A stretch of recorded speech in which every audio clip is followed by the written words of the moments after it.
की जिंदगी से वापस आने वाली कोई बात नहीं है। आजाद कश्मीर में ज्वाइंट अवामी एक्शन कमेटी को कालअदम करार दिए जाने के बाद शुरू होने वाली हड़ताल और एहतजाज को 15 रोज से जायद बीत चुके हैं, जिसके बायस कश्मीर के 10 अजला में कारोबारी मराकज बंद हैं और मामूलाते जिंदगी शदीद मुतासिर है। इस वक्त भी 2 मकामात पर एहतजाज जारी है, जिनमें से एक रावला कोट है तो दूसरा नीलम वैली। मैं बाजूर आदमी हूँ, मैं एक्शन कमेटी के साथ खड़ा हूँ अपने हक के लिए। ये तमाम लोगों के जो हक है ये इनको दिया जाए और इंशाल्लाह हम लोग अगर ये 6 माह तक भी हमें नहीं, हमारे मर्दाल बात नहीं मानते तो हम इंशाल्लाह रोड पे रहेंगे, इंशाल्लाह घरों को नहीं जाएंगे, हमारी लाशें जाएंगी। इजाज़त पाकिस्तान शहबाज शरीफ से और हमारे जो general chief marshal Asim Munir साहब से हम ये रिक्वेस्ट कर सकते हैं कि जिस तरह के हालात यहाँ पे आज़ाद रियासत हुकूमत ने यहाँ पे FC और PC को ला कर दिए हैं, हम आपसे रिक्वेस्ट कर सकते हैं यहाँ के हालात को बेहतर किया जाए और हमारे चार्टर ऑफ डिमांड पे अमल किया जाए।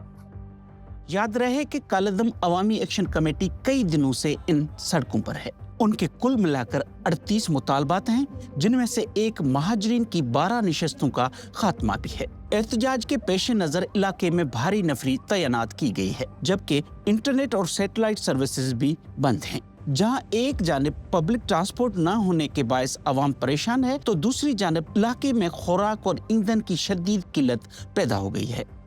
वाज़ेह है कि अब जबकि पूरे मुल्क में पेट्रोल की कीमत करीब 300 रुपए फी लीटर है, वादी नीलम में मकामी सतह पर यह पेट्रोल 600 रुपए फी लीटर फरोख्त हो रहा है।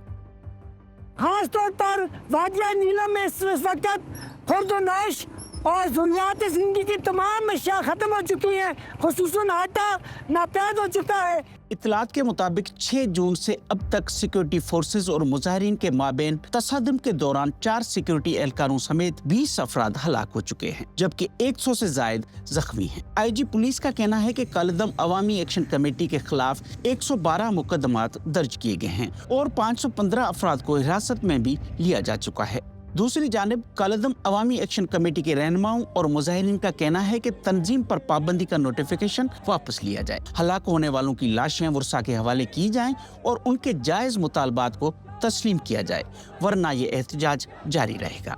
वादी नीलम, जिसे उसकी खूबसूरती के बायस सयाहत का मरकज समझा जाता है, आज उसका जिक्र हुकूमत और मुजाहिरीन में जारी कशमकश के लिए किया जा रहा है, जो कि सयाहती कारोबार को मुतासिर करने का बायस बन रहा है। वादिया नीलम दुनिया की वाद सियाती मकाम है।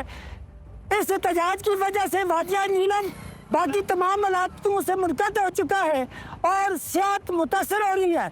मेरी वफाकी हुकूमत और हुकूमत आज़ाद कश्मीर से मुतालबा है कि फौरी तौर पर वादिया नीलम को बहाल किया जाए। उसके अलावा ये एहतजाज दिहाड़ीदार मजदूर तबके समेत इलाके के मकामी अफराद के रोजमर्रा के मामूलात को भी बुरी तरह मुतासर कर रहे हैं। इसलिए वो चाहते हैं कि मुजाहिरीन और हुकूमती इंतजामिया इन मामलात को तोल देने के बजाय इसे मुज़ाकरात के जरिए जल्द हल किया जाए। जो पहिया जाम हड़ताल है, जो इस वक्त शटर डाउन हड़ताल है, या जो फोर्सेस वगैरह के यहाँ पे इंदराज है, मैं समझता हूँ कि यहाँ पे न फोर्सेस के ज़रिए और नई हड़ताल के ज़रिए ये मामला के पहला तौर पर एक टेबल टॉक नेगोशिएशन डायलॉग के ज़रिए ये चीज़ें कंसेंसस डेवलप करके की जा सकती है।